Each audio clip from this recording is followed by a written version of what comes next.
Perkenalkan, nama saya Indah Pangestu Amritasari. Saya pengajar dosen tetap di Universitas Bhayangkara Jakarta Raya. Saya mengajar di Fakultas Hukum. Di situ saya mengajar pada konsentrasi hukum internasional, khususnya hukum HAM. Kali ini saya mengajar untuk hukum dan HAM. Nah, untuk pengajaran konsentrasi saya, ini berdasarkan latar belakang, pendidikan, dan pengalaman kerja. Pendidikan saya mendapatkan hukum HAM internasional di Universitas Oslo, Norwegia. Di sana saya mendapatkan banyak sekali informasi mengenai hak asasi manusia, khususnya secara internasional dalam bentuk kasus dan dalam hukum, bagaimana hukum diterapkan dan dipraktekkan di dalam konstruksi internasional dan di dalam konstruksi nasional.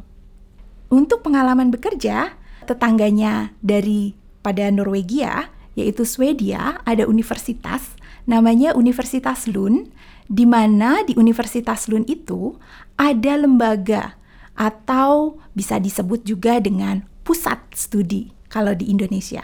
Namanya lembaga itu adalah Raoul Wallenberg Institute. Raoul Wallenberg Institute adalah lembaga yang memfokuskan dirinya kepada isu-isu atau implementasi daripada hak asasi manusia. Nah, lembaga tersebut kemudian membuka kantor di Indonesia, di mana saya kemudian terlibat dalam kegiatan-kegiatan pembentukan daripada lembaga tersebut. Selanjutnya, selain dengan Raoul Wallenberg Institute, saya juga pernah bekerja dalam isu hak asasi manusia dalam hubungannya dengan keamanan, misalnya dengan lembaga PBB seperti UNODC. Kemudian juga dengan lembaga-lembaga lainnya, baik pemerintah maupun LSM. Untuk lembaga-lembaga seperti pemerintah, seperti misalnya Kementerian Hukum dan HAM dan BNPT. Kemudian saya ingin menjelaskan mengenai bagaimana saya mengajarkan. Karena latar belakang saya yang mendapatkan teori dan praktek, maka saya memiliki keinginan yang cukup mendalam untuk membagikan kepada mahasiswa. Itu adalah passion saya. Agar mahasiswa memiliki exposure, memiliki pengalaman bagaimana rasanya dan bagaimana kritisnya mereka terhadap kasus-kasus yang ada di Indonesia, di internasional dan regional. Nah, dengan begitu maka saya angkat salah satu contohnya adalah pembelajaran di materi hukum dan HAM. Materi ini terdiri dari 2 SKS. Saya ingin mendeskripsikan mengenai 3 hal. Pertama, bagaimana deskripsi mengenai materi tersebut, luaran, dan modenya seperti apa. Deskripsi singkat mengenai pembelajaran tersebut adalah bahwa pembelajaran tersebut diharapkan dapat memberikan mahasiswa keterampilan, juga dapat memberikan mahasiswa tidak hanya keterampilan, tetapi juga pemahaman yang kritis, sehingga mereka bisa melihat dan menemukan persoalan, akar persoalan, terutama dalam hubungannya dengan hak asasi manusia. Sebenarnya itu adalah hal pokok yang akan sangat menunjang dalam proses pembentukan bangsa ini. Disitulah kemudian saya mengharapkan mahasiswa itu sebagai luarannya, di mana mahasiswa memiliki nantinya adalah integritas kemanusiaan, di mana integritas itu terbentuk dari pemahaman dan juga dari kritisnya berpikir serta keterampilannya melihat persoalan untuk dapat melihat bagaimana solusi yang bisa diberikan. Nah, dalam rangka itu, maka mode pertemuannya terbagi menjadi 16 kali pertemuan, di mana 14 pertemuan adalah tatap muka, 2 kali pertemuan adalah assessment atau penilaian. Di mana 14 kali pertemuan itu terdiri dari pertemuan pertama, mereka akan mempelajari apa hubungannya hukum dengan hak asasi manusia. Kemudian, pertemuan kedua, mereka akan mempelajari apa saja yang dimaksud dengan teori hak asasi manusia. Mereka akan mulai mendengar teori itu dikeluarkan oleh George Jelinek. Dia adalah mengembangkan teori mengenai bagaimana negara harus menghargai, menghormati, dan memenuhi hak asasi manusia dengan berbagai metode contoh yang akan saya berikan. Kemudian, pertemuan ketiga mengenai sejarah hak asasi manusia, khususnya dimulai sejak lahirnya Deklarasi Universal Hak Asasi Manusia. Selanjutnya, di pertemuan keempat, yaitu kita akan mempelajari mengenai perlindungan hak asasi manusia di bawah hukum internasional. Kenapa hukum internasional? Karena ada hubungannya dengan sejarah, yaitu ketika lahirnya Deklarasi Universal Hak Asasi Manusia. Pertemuan selanjutnya yaitu membahas mengenai prinsip HAM dan hukum HAM internasional, di mana di dalam pertemuan ini mahasiswa juga akan menggali apa yang dimaksud dengan pelanggaran hak asasi manusia dan apa bedanya dengan pelanggaran hukum. Selanjutnya di pertemuan ke-6, mahasiswa akan mempelajari hukum HAM dan perlindungan kelompok rentan. Di sini, mahasiswa akan mampu melihat dan mempelajari apa saja hukum-hukum HAM internasional yang melindungi kelompok rentan. Siapa itu kelompok rentan? Kenapa mereka perlu dilindungi? Bagaimana cara proses perlindungannya di bawah hukum tersebut? Pertemuan ke-7 akan membahas mengenai hubungan hukum HAM internasional dengan nasional. Bagaimana hukum HAM internasional yang ada di secara internasional kemudian bisa diterapkan di dalam hukum nasional sebuah negara. Selanjutnya mereka akan menemui UTS. UTS ini untuk melihat secara teoritik bagaimana mereka memahami teori yang sudah diberikan. Selanjutnya setelah UTS, mereka akan mempelajari hal yang lebih praktek, hal yang lebih kasus di lapangannya. Misalnya pada pertemuan ke-8 atau setelah UTS kita sebutnya pertemuan ke-9, mereka akan mempelajari HAM dalam konteks. HAM dalam konteks ini adalah bagaimana dengan konteks pada kondisi hak asasi manusia dalam situasi perang, atau untuk mencapai perdamaian, atau pada kondisi demokrasi, situasi kondisi yang berhubungan dengan demokrasi, supremasi hukum, tata kelola pemerintahan yang baik. Bagaimana hak asasi manusia berperan di dalam konteks-konteks tersebut. Selanjutnya, pada pertemuan ke-9, yaitu membahas mengenai badan dan mekanisme hak asasi manusia internasional. Dalam hal ini, kita akan mempelajari atau saya akan mengajarkan mengenai bagaimana badan atau mekanisme HAM internasional itu bekerja, yakni khususnya ditujukan kepada PBB. Selanjutnya, pada pertemuan ke-10, mahasiswa akan mempelajari mengenai bagaimana Badan HAM Hak Asasi Manusia regional. Di sini ada regional Eropa, ada regional Afrika. Bagaimana mekanisme ini berjalan? Kemudian, selanjutnya pada pertemuan ke-11 akan mempelajari mekanisme dan badan hak asasi manusia secara nasional.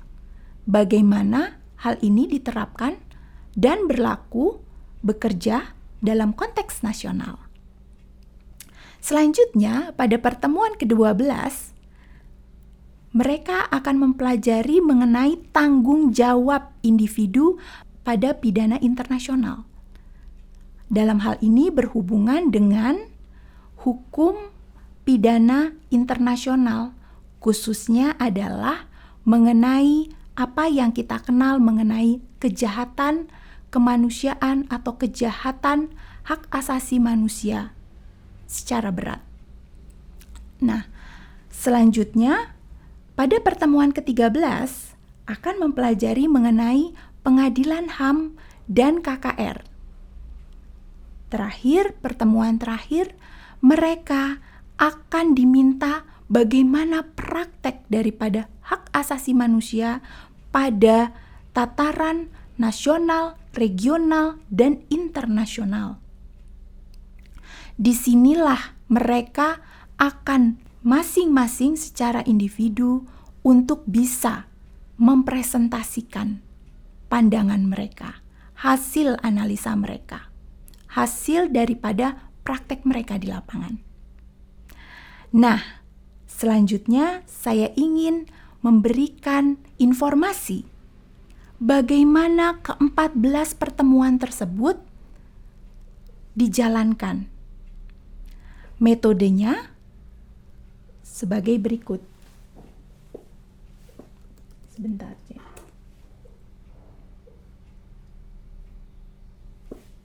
Oke. Metode pembelajaran yang dilakukan pertama adalah memfokuskan pada delivery dan interaction, dan yang kedua adalah assessment. Pada delivery dan interaction, DI, terakhir adalah A, atau biasa yang dikenal DIA, delivery, interaction, dan assessment. Pada konteks delivery dan interaction atau penyajian pada saat perkuliahan, maka saya menggunakan metode EDCL.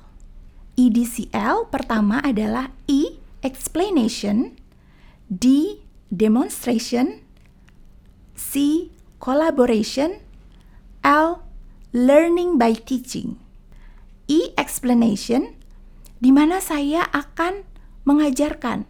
Strategi saya adalah mengajarkan apa yang bisa diberikan pada sesi tersebut berdasarkan buku-buku yang sudah saya informasikan.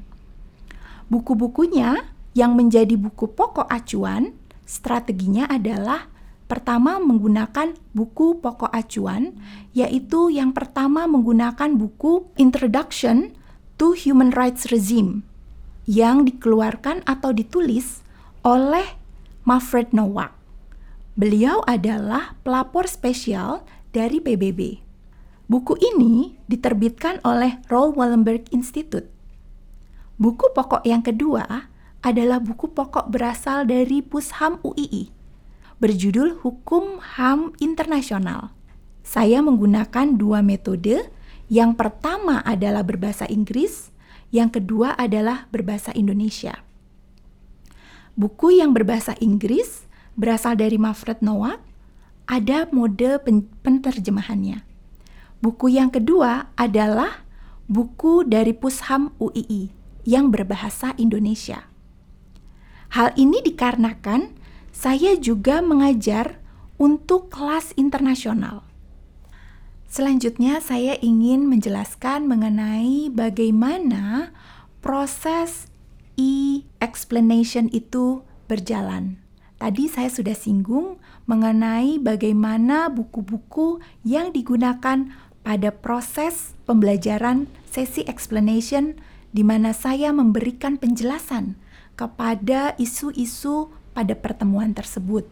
Sebenarnya sebelumnya mereka juga terinformasikan tidak hanya buku-buku, tetapi juga PowerPoint dari saya, di mana mereka sudah mendapatkan PowerPoint tersebut untuk bisa mempelajari lebih awal. Sehingga nanti ketika pada saat explanation ada interaksi dua arah. Itulah yang diharapkan. Kemudian di demonstration adalah di mana saya ingin melihat bahwa mereka bisa mendemonstrate ya apa-apa yang saya jelaskan. Caranya saya memberikan sesi question and answer, tanya jawab. Kalau tidak ada yang bertanya, maka diganti saya yang bertanya. Disinilah saya akan melihat bagaimana mahasiswa tersebut bisa mendemonstrasikan teori dan keterampilan yang dia dapatkan dari materi atau sesi tersebut.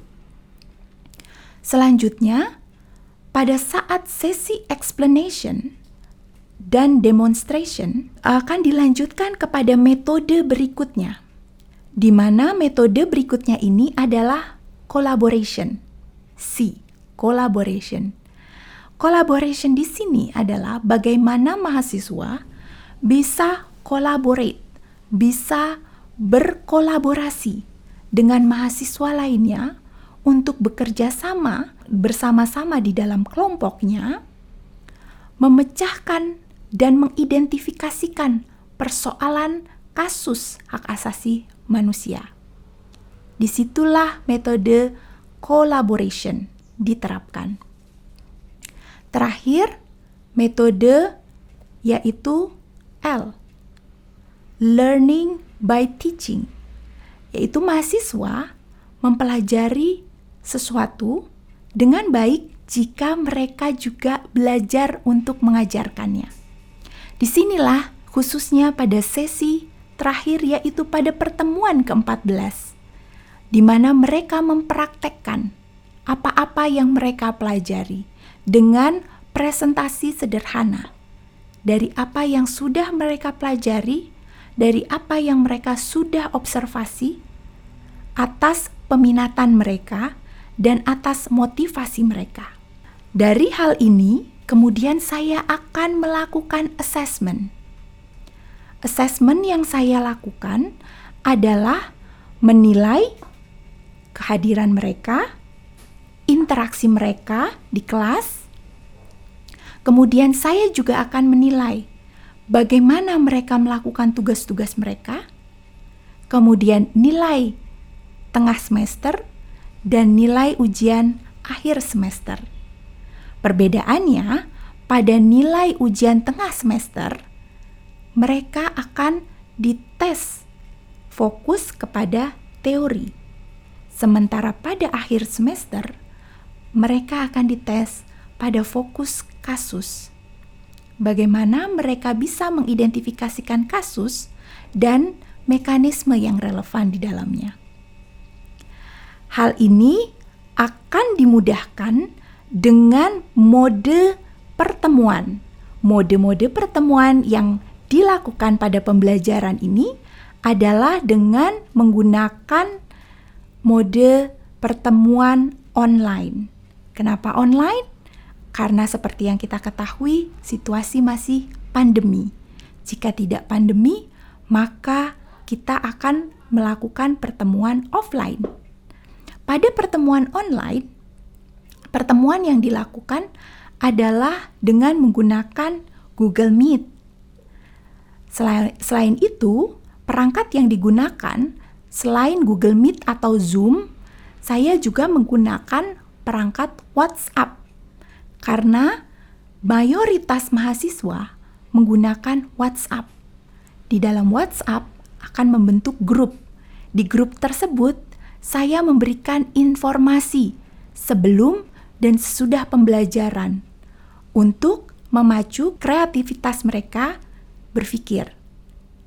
Terakhir, saya juga menggunakan Google Classroom. Di dalam Google Classroom, mereka akan mensubmit tugas-tugas dan mendapat informasi masukan dari saya atau bertanya langsung kepada saya mengenai masukan-masukan apa yang bisa diberikan pada tugas-tugas yang sudah mereka submit. Beberapa ini adalah contoh interaksi saya dengan mereka pada kelas internasional di mana mahasiswanya adalah mahasiswa dari Universitas Mindanao, Filipina. Yes. Excuse me, Miss. Yes. So we are share the case and then we gave an opinion. Yes. Is it? Opinion related to the principle and related to the type of rights that we discussed before. True. Okay. Miss, can you explain what the principle? This is the principle, yeah. This is the principle. Principle of human rights is non-discrimination, accountability, and the participation. Non-discrimination means that you cannot discriminate between men, women, on the basis of race, because you are black or white. You cannot discriminate because of your race, because of your skin color, because of your religion, because of your culture, ethnic groups. That is called non-discrimination. That's the principle of non-discrimination in human rights. And the principles of accountability is that you, as an institution that fulfill human rights, needs to be accountable, like government, police, to be accountable that you can protect the people. Yeah. You have to show that you can protect the people. You have to show a respect. That is called accountability. To show that you are accountable, that you can be trusted. Participation means that it is part of human rights to sort of like participate in giving opinion, in express yourself. Yeah. Yeah, there is a rights of expression. Yeah, rights of expression, freedom of opinion, things like that. That is called participation. I want to explain a case that has gone viral lately about bullying, which is it included in the rights of citizen. The case is there was a broadcasting commission employee who was harassed by 7 of his coworkers for 9 years. He was not only cursed by bully and rude words, but he was also sexually harassed. I want to bring up the case that went viral not too long ago. It's the Taliban. Okay, Taliban. So the Taliban currently Afghanistan's rule has broken promises on human rights, including by ordering women to stay at home, preventing girls from attending school. Very excellent observation. Thank you, Sylvie. It's excellent. You have a good excellent in connected to the child rights and women's rights. And good. Thank you, Sylvie. And I saw raised hand from Salma. Please go ahead, Salma. Yes, Miss. In my case, about activist abduction in 1997-99 in the time of the New Order, during this period, there were cases of kidnapping and forced disappearance of 23 civilians. Some of them are pro-democracy activists. As far as they are concerned, only 9 of them have been returned. The remaining 30 have not been found until now. In my opinion, there are many human rights being violated in this case. Among other things, right to freedom of opinion, the right to life, involuntary disappearance, and torture. In my case, related in citizen rights. Thank you, Miss. Excellent, Salma. Very good. Very good also observation. The effort that you want to try to connect it to the citizen rights. Yes. But it can also be furthermore for Salsabila and Salma. It's actually something that can connect it to civil and political rights. It's related to against torture, inhuman and degrading treatment. And also related to what we call it non-derogable rights. Because what? Because torture is something cannot be accepted at all. You cannot make an excuse that, oh, because he is bad, so we can torture him. No, no excuse at all. Yeah. Sexual harassment, it's degrading treatment. It is non-derogable rights. Yeah. It is part of the civil and political rights. Yeah. So you can sharpen not only citizen rights, not only it is in the constitutional rights, but it is also in civil and political rights. It is also non-derogable rights. So it can be more than this only one rights. So that's good observation. Thank you very much for. Di dalam pembelajaran yang dilakukan, karena hak asasi manusia itu adalah sesuatu yang lebih mudah dipahami ketika hal itu adalah berupa kasus, maka mahasiswa diminta untuk secara praktek mereka melihat bagaimana kondisi di lapangan dan memberikan informasi. Disinilah mahasiswa kemudian asesmen terakhir saya lakukan, yaitu melihat bagaimana mereka menggunakan metode learning by teaching. Presentasi sederhana, hasil observasi mereka, dan praktek mereka di lapangan. Mereka akan saya berikan sesi sekitar 3-5 menit untuk memberikan hasil observasinya.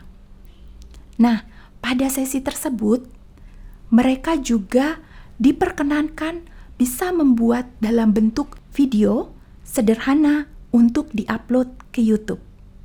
Itu bagian daripada advokasi, juga bagian daripada memberikan informasi hak asasi manusia dari apa yang sudah mereka pelajari kepada khalayak.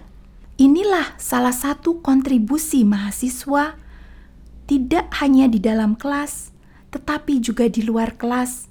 Saya harapkan kepada internasional juga. Kenapa? Karena saya juga mengajar kelas internasional. Sehingga tidak hanya berbahasa Indonesia, tetapi juga ada yang berbahasa Inggris. Di situ diharapkan internasional juga memahami, juga mendapatkan informasi mengenai hak asasi manusia. Tidak hanya di Indonesia, tetapi juga di dunia.